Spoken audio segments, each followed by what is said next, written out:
At this point, you're probably really sick of the word death grip. It's kind of been the buzzword in the smartphone world for the last few months.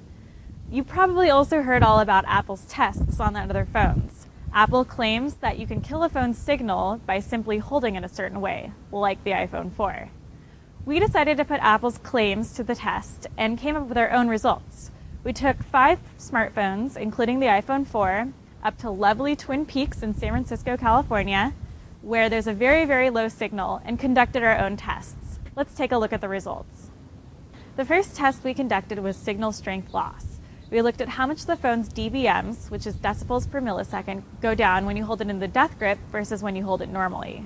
The phone that did the worst was the Samsung Captivate, which is on the AT&T network. The Captivate had a negative 37% decrease in signals, shifting from negative 81 to negative 111 dBm.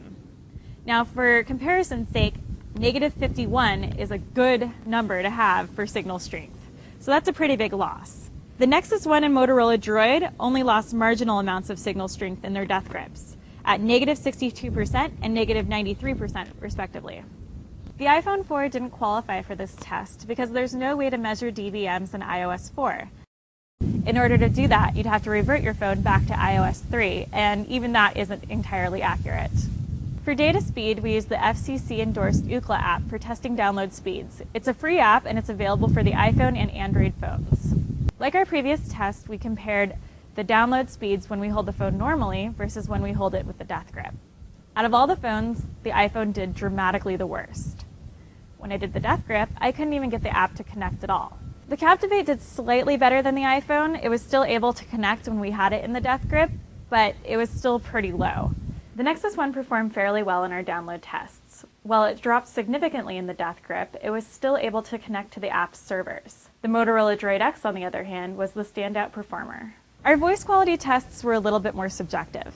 Basically, what we did was we called the Wise surf report in San Francisco and then tried to choke the phone by holding in the death grip.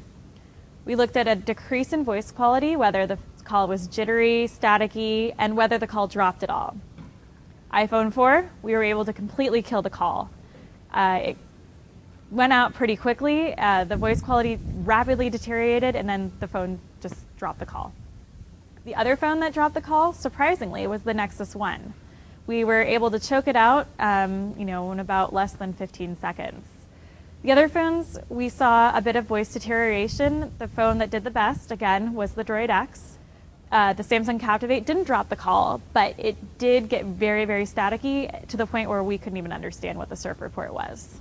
So in some respects, Apple was right. You can totally choke a phone by holding it a certain way. The problem is, these phones' antennas are located in places where you wouldn't hold your phone naturally. Like if you're holding your phone at the top, you're probably going to hit the volume rocker.